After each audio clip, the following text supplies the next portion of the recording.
مرزا صاحب اگر پاکستان کی جیلوں کے واقعات کی بات کریں تو اندر جیل کے کیا کچھ ہو رہا ہے، کیسے ہو رہا ہے، یہ باہر نیوز اس طرح سے نہیں آتی جس طرح سے وہ اصل وقوع ہوتا ہے۔ بہت ہائی پروفائل پرسنالٹیز جو جیل جاتی ہے ان کے بھی قتل ہوئے ہیں۔ آج آڈینس کو یہ بتائیں کہ جیل کے وہ واقعات جو منظر عام پر کبھی آ نہیں سکے یا ان کو چھپا دیا گیا، وہ کون کون سے تھے؟ بٹ صاحب جیل میں نا ماضی میں بڑے بڑے ہینیس کرائم جو ہے وہ رونما ہوئے ہیں۔ اس میں اگر کوئی قابل ذکر چند ایک واقعات آپ کے ساتھ آج میں شیئر کروں گا۔ اس میں قابل ذکر جو واقعات ہیں نا ان میں ایک آپ لے لیں کہ یوسف قذاب کریکٹر ہوا ہے، نعوذ باللہ، جس نے نبوت کا دعویٰ کیا تھا، اس کا جیل میں مرڈر ہوتا ہے۔ ایک یہ انسیڈنٹ ہوا تھا جیل میں۔ اس کے بعد پھر ایک سیال کوٹ کا واقعہ، بڑا مشہور واقعہ ہوا تھا۔ کو ہو گیا تھا۔ ٹھیک ہے، وہ ہوا یہ تھا کہ 5 ججز کی کو مرڈر کر دیا گیا تھا وہاں پہ۔ اندر بہت اغوا برائے توان کے ملزم تھے، انہوں نے ججز کو ہاسٹیج بنا لیا، ان کا مرڈر ہوا۔ پھر ان ملزموں کو مقابلے میں مارا گیا وہیں پر جیل میں۔ ایک یہ انسیڈنٹ تھا، بہت بڑا واقعہ تھا یہ جیلوں کے حوالے سے۔ پھر ایک جو میرے خیال پچھلی صدی کا سب سے بڑا ایک واقعہ تھا نا، 100 بچوں کا جو قتل تھے، اس کا جو ملزم تھا جاوید اقبال، وہ اور اس کا ایک ساتھی، ان کی جیل میں ہلاکت ہوتی ہے، اور وہ اس کو ڈکلیئر یہ کیا جاتا ہے کہ وہ خودکشی کی ہے خودکشی انہوں کی نے۔ تھی۔ ٹھیک ہے، ایک یہ ہو گیا۔ سربجیت سنگھ کا مرڈر اس میں جیل میں ہوا۔ تو یہ چند ایک واقعات ہیں جو آپ کے ساتھ شیئر کروں گا۔ پھر جیل میں عابد باکسر انسپیکٹر کو لے لیں، اس پر اٹیک کی کوشش کی جاتی ہے، وہاں پہ جیل میں الارم بجتے ہیں، پھر وہ پولیس آ جاتی ہے، پھر ان کو ملزموں کو پکڑتی ہے جنہوں نے اٹیک کرنا تھا، پھر ان کو دوسری جیل منتقل کر دیتے ہیں۔ اس کے علاوہ جیل میں بیٹھ کے جو کرائم ہوا کرتے تھے نا، کہ جیل کے اندر بیٹھ کے لوگ باہر لوگوں کو مروا دیا کرتے تھے، اندر بیٹھ کے جو کرمنل سے وہ باہر بھتے بھی مانگا کرتے تھے۔ تو جیل جو تھے نا، ایک باقاعدہ کہہ لیں کہ کرائم کی ایک انڈسٹری کہہ لیں اس کو، یا فیکٹری کہہ لیں، تو وہ ایک ان لوگوں کے لیے اندر ایک محفوظ پناہگاہ بھی ہوتی تھی، اندر بیٹھ کے وہ جرائم بھی کرتے تھے باہر۔ اور جو یہ ہینیس کرائم، جو بڑے بڑے واقعات پیش ہوئے ہیں جیل میں، اس حوالے سے آج ڈیٹیل سے آپ کے ساتھ گفتگو کریں گے۔ پہلی تو سٹوری پر بات کرتے ہیں۔ پہلے ہم سٹوری پہ بات کر لیتے ہیں، یوسف قذاب سے ہم سٹارٹ لیتے ہیں۔ یوسف قذاب جو تھا نا، یہ ایک ایسا کردار تھا کہ اس نے نبوت کا دعویٰ کیا تھا، اور اس دور کے بڑے بڑے رئیس لوگ جو تھے وہ اس کے پیروکار ہوا کرتے تھے۔ یہ باقاعدہ ایک مجلس کا اہتمام کیا کرتا تھا، وہاں پر یہ تقریر کرتا تھا، خطاب کرتا تھا، ممبر پہ بیٹھ کے کہہ لیں، یا کھڑے ہو کے ڈائس پہ اپنا اسپیکر لگا کے، لاؤڈ اسپیکر سوری مائک شائک لگا کے سارا، تو یہ ان سب سے خطاب کیا کرتا تھا، جیسے مجلس میں لوگ بیٹھے نہیں ہوتے نیچے، اس طرح سے لوگ بیٹھے ہوتے تھے۔ لاہور کا شخص تھا۔ ہاں، لاہور کا ہی تھا، ادھر پیچھے سے کہیں جڑا والا کا رہائشی تھا، لیکن یہاں پر لاہور میں نا اس نے بنایا ہوا تھا اپنا جو گھر ڈیرا۔ تھا اور ڈیرا جو تھا۔ تو اب اس کا دعویٰ یہ ہوا کرتا تھا کہ نعوذ باللہ نعوذ باللہ، میں نبی ہوں، اور یہ جو سب لوگ بیٹھے ہیں یہ اصحاب ہیں۔ اور اس میں باقاعدہ تقریر کے دوران، خطاب کے دوران نام لے کر کے یہ معاذ اللہ نعوذ باللہ یہ بیٹھے ہوئے ہیں، حضرت عمر بیٹھے ہیں، یہ ابو بکر ہیں، یہ فلاں صاحب ہیں، ان کا نام لے کے ان کو بلایا کرتا تھا یہ۔ اچھا، کیونکہ میں اس حوالے سے اس لیے کچھ زیادہ مجھے نالج ہے، یا میں زیادہ جانتا ہوں، کہ جب اس نے نبوت کا دعویٰ کیا تھا اور اس کو خبریں اخبار میں جو تھا نا ہائی لائٹ کیا گیا تھا، تو میں اس وقت خبریں اخبار کا حصہ تھا وہاں پہ۔ یہ دور کون سا ہے؟ یہ 90 سے پہلے کا دور ہے، سوری مڈ 90s کا دور ہے یہ۔ تو اس دور میں یہ معاملات وہاں پر چلا کرتے تھے۔ خبریں کی ایک انسپیکشن ٹیم ہوا کرتی تھی، میں نے پہلے بھی کئی مرتبہ آپ کے ساتھ پوڈ کاسٹ میں ذکر کیا۔ تو اس انسپیکشن ٹیم کو اطلاع ملتی ہے، کوئی ان کو اس کے متعلق بتاتا ہے کہ جی یہ اس طرح سے ایک شخص ہے، یوسف نام ہے اس کا، اور وہ نبوت کا دعوے دار ہے۔ پھر وہ اس کو انویسٹیگیٹ کرتے ہیں، دیکھتے ہیں معاملات کو، بہت کئی دن تک جو ہے نا وہ اس معاملے کو ریکی بھی کرتے ہیں، اور ڈاکومنٹس جو دیے جاتے ہیں ان کی جانچ پڑتال بھی کرتے ہیں، بہت سے لوگوں سے پھر وہ مشورہ بھی کرتے ہیں، مطلب وکلا سے کہہ لیں، اور اپنے جو اس ٹائم سینئرز تھے ان سے بھی، سارے سے مل کے سارا کچھ کر کے پھر اس کو پبلش کیا جاتا ہے خبریں اخبار میں۔ اور اس سے پہلے پولیس کا کوئی ایکشن نہیں ہوتا؟ نہیں، پولیس کا کیا ایکشن ہونا اس سے پہلے؟ اب جب تک کوئی چیز وہاں اس دور میں نا یہ ہوتا تھا کہ جب کوئی چیز اخبار میں چھپتی تھی نا، اس کے بعد پھر پولیس اور انتظامیہ جو تھی وہ ایکٹیو ہوا کرتی تھی۔ اب اس کا نام رکھا گیا یوسف قذاب۔ ٹھیک ہے، اس کے عمل کے حساب سے اس کو قذاب کا خطاب دیا گیا اس دور میں۔ اس کے خلاف خیر وہ جب سٹوری چھپتی ہے، اب سارا کچھ پتہ لگتا ہے، یہ گرفتار ہو جاتا ہے، جیل چلا جاتا ہے، پھر اس کے بعد بیچ میں اس کی کسی ایک ٹائم پہ آ کے ہائی کورٹ سے ضمانت بھی ہو جاتی ہے۔ اچھا، ہائی کورٹ سے ضمانت ہوتی ہے تو اس جو جج صاحب اس کی ضمانت لیتے ہیں نا، تو لوگوں نے بڑا اعتراض کیا، بڑی باتیں کی، کیونکہ مذہبی ایشو ایک تھا تو اس حوالے سے لوگوں کا بہت کنسرن تھا اس حوالے سے، تو لوگ نیگیٹو بہت زیادہ اس کے متعلق گفتگو کیا کرتے تھے۔ اس اب پر وہ اٹیک کبھی نہیں ہوا تھا جیل سے باہر؟ نہیں، جیل سے باہر اٹیک نہیں ہوا، لیکن تھریٹ تھی اس کو کہ اس کے اوپر اٹیک ہو سکتا ہے، اس کی جان کو خطرہ ہے، کیونکہ وہ مذہبی ایلیمنٹ تھا، اس وجہ سے یہ معاملات جو تھے۔ اچھا، وہ میں آپ سے بات کر رہا تھا کہ جن جج صاحب نے اس کی ضمانت لی تھی نا، ان کے متعلق پھر لوگوں نے یہ کہا کہ یار یہ انہوں نے ضمانت غلط لی ہے تو ان کو لگ پتہ جائے گا۔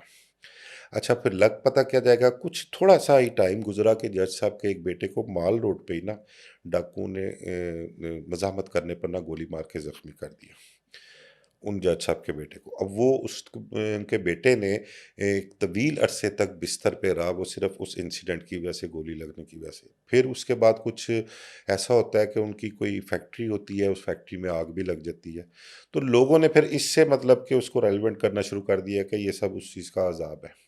پھر وہ سپریم کورٹ بھی چلے گئے، سپریم کورٹ گئے، وہاں بھی ان کے معاملات کافی ڈسٹرب رہے۔ تو لوگ مطلب کہ چیزوں کو جوڑتے ہیں، کڑی سے کڑی جوڑتے ہیں کہ یہ کیوں ہوا، کیسے ہوا، یہ اس کی وجہ سے ہوا، تو یہ معاملات اس دور میں بہت چلتے رہے۔ اس کی بیل بھی ہو گئی، اس کا کیس چلتا رہا۔ پھر ڈے بائی ڈے نا کوئی میرے خیال 20 دن ڈیلی بیسس پہ اس کیس کی ہیئرنگ ہوئی تھی، اور اس کے جو مچلکے جمع کروائے تھے نا جو ضمانتیوں نے، وہ ضمانتی پیش نہیں ہوتے تھے، وہ نہیں۔ تو وہ اس کو کورٹ میں جب طلب کیا گیا، وہاں پر جب طلب کیا گیا تو پھر اس کو وہ ضمانت مچلکے کینسل ہونے کی وجہ سے اس کو دوبارہ گرفتار کیا گیا۔ گرفتار کر کے اس کو پھر جیل بھجوا دیتے ہیں۔ جیل میں کافی مطلب کہ اس کی وہاں پہ بھی تھریٹ ہوتا ہے کہ بھی اس قسم کے ملزموں کو جو ہے بہت سیکیورٹی میں یا سائڈ پہ رکھا جاتا ہے۔ اس دور میں ایک حافظ طارق، اس کا نک نیم طارق موٹا ہوا کرتا تھا، گوال منڈی سے اس کا تعلق تھا، وہ کوئی ڈبل مرڈر میں جیل میں گیا ہوا تھا۔ تو اس کے ساتھ کوئی ایک اور کوئی تھا قتل کے الزام میں، ندیم زلفی ہوا کرتا تھا ایک۔ اب یہ وہاں پر جیل میں ہوتے تھے۔ ایک ملک ہیرا نامی لڑکا ہوتا تھا، وہ بھی جیل میں تھا۔ اچھا، یہ ندیم زلفی جو تھا نا، یہ اسلام پورہ کے علاقے میں ایک بڑا اس ٹائم گورنمنٹ کالج کا ایک لڑکا تھا، میاں منور، جو وہاں پر اسلام پورے بازار کے تاجر تھے، میرے خیال صدر بھی تھے شاید اس دور میں، ان کا بیٹا تھا میاں عامر، گورنمنٹ کالج کا اسٹوڈنٹ تھا وہ مرڈر ہوتا ہے۔ اس کے مرڈر میں یہ ندیم زلفی جو ہے وہ جیل میں چلا جاتا ہے۔ اچھا، ندیم زلفی اس میں مرڈر میں بے گناہ تھا میاں عامر کے، لیکن یہ ندیم زلفی کے اپنے الفاظ ہیں۔ دیکھیں، لوگ جو نا ان کو ریئلائز چیزیں ہوتی ہیں، اور جو ریئلائز کر لے یا جس کو یہ چیز سمجھ آ جائے کہ یار مجھے اپنا نہ کردہ گناہ کی سزا جو ہے وہ کیوں مل رہی ہے، تو یہ لوگوں کے لیے کہہ لیں کہ اپنا سبق بھی ہوتا ہے، یا کہہ لیں کہ ان کو کچھ اس کو کیا کہتے ہیں کہ کو ہدایت مل جائے، یا اللہ تعالیٰ کی طرف سے وہ اس چیز کو اکنالج کرتا تھا کہ یار یہ مرڈر میں نے نہیں کیا ہوا، لیکن میں اس میں پھنسا ہوں، لیکن میں ماضی میں فلاں مرڈر میں شامل تھا، اس کی مجھے سزا نہیں ملی، لیکن اب اس کی سزا مجھے اس صورت میں مل رہی ہے۔ تو یہ تینوں کا نا وہاں پر جیل میں اچھا خاصا آپس میں تعلق بن جاتا ہے۔ ملک ہیرا اور یہ طارق موٹا دونوں گوال منڈی کے رہائشی ہوتے ہیں، محلے دار بھی ہوتے ہیں، دوست بھی ہوتے ہیں۔ یوسف قذاب جب جیل میں جاتا ہے نا، تو یہ طارق موٹا بقول اس کے کہ یار بس ایسے بیٹھے بیٹھے نہیں کہ ایمان کسی کا جاگ جاتا، تو اس کا بھی ایمان جاگ گیا۔ اس نے پلان کرنا شروع کر دیا کہ یار یہ نبوت کا دعوے دار ہے، تو یہ واجب القتل ہے، تو اس کے متعلق پلان کیا جائے۔ ملک ہیرا مین ویل کو باہر آ جاتا ہے، پیچھے یہ زلفی اور طارق موٹا رہ جاتے ہیں۔ یہ آپس میں پلان کرتے ہیں کہ جی کس طرح سے ہم نے اس کو مرڈر کرنا ہے۔ ملک ہیرا کوشش کر کے کسی نہ کسی طریقے سے اندر جیل میں جو ہے وہ پسٹل پہنچاتا ہے۔ اب پسٹل جو ہے وہ ایک کوئی دوست ہیں، وہ اپنا جرنلسٹ تھے، ان کی بیٹ جیلوں کی کیا کرتے تھے، اچھا ان کا ریلیشن تھا، تو اس کے ذریعے اس کو استعمال کرتے ہیں یہ لوگ کہ ہم نے ملاقات کرنی ہے، ہماری وی آئی پی ملاقات کروا دیجیے۔ اچھا، وہ تعلق واسطے میں جس طرح ہمیں کوئی دوست کہے کہ جی ہمارا کہیں تعلق ہو، فلاں جگہ کو کہہ دیں سپرنٹ کو، اس سے ملاقات کروا دیں، تو اس کی اچھے طریقے سے سپرنٹ کے کمرے میں بیٹھ کے کوئی سامان، کھانا پینا، پھل ول جو ہوتے ہیں وہ دے دیتے ہیں، تو اس کی چیکنگ بھی نہیں ہوتی۔ تو انہوں نے اس کو دوست کو استعمال کیا، کہ جی ہماری ملاقات کروا دیں۔ وہ ملاقات کروانے گئے تو سامان کھانا وانا جو گیا، وہ کھانے کے ٹفن میں انہوں نے جو بھی تھا اس میں پسٹل اور میگزین جو ہے نا وہ رکھ کے انہوں نے بھجوا دیا، اس کی چیکنگ کوئی نہیں ہوئی۔ اب اندر چلے گئی، تارک موٹا کے پاس پسٹل چلا گیا۔ اب ندیم زلفی اور تارک موٹا جو ہے نا وہ پلان کر رہے ہیں، وہ کوشش میں ہے کہ کس طریقے سے یوسف قذاب سے ملاقات کیجیے۔ بیرکیں علیحدہ علیحدہ تھیں ان کی، وہ ویسے ہی سیکیورٹی رسک تھا اس کو۔ تو ملک ہیرا نے کیا کیا کہ مین وائل جیل کے ایک اہلکار کو تیار کیا، اور اس دور میں اس نے اس ملازم کو 10,000 روپیہ دیا کہ تارک موٹے دی ملاقات کرا دو، اور بڑا قیمت مند ہے، انہوں ملنا چاہتا ہے۔ مطلب پلان کیا، ڈرامہ کیا۔ تو وہ اس نے بہرحال کوشش کرنے کی کہ ملاقات ان کی ہو جائے، لیکن ان کی ملاقات نہیں ہو سکی۔ اچھا، مین ویل ہوتا یہ ہے کہ وہ جو ندیم زلفی میں نے آپ کے ساتھ ذکر کیا نا، میاں عمر کے مرڈر میں جو تھا، وہ اس کا نہ کوئی چلان کٹ جاتا ہے کسی دوسری جیل میں، اس کو وہاں سے شفٹ کر دیتے ہیں۔ اب پیچھے وہ تارک موٹا علیحدہ رہ گیا۔ کہتے ہیں کہ کوئی 12 دن کے 14 دن یا 15 دن وہ ڈیلی جو تھے نا پسٹل نکالتا، آٹے کا کنستر ہوتا تھا، اس پہ کنستر کے نیچے کر کے وہ پسٹل چھپا کے رکھتا تھا، اور صبح جب بارک کھولتے تھے، ان کو کھول دیتے تھے، تو وہ پسٹل نکال کے اپنے نیفے میں ڈب میں لگا لیتا تھا۔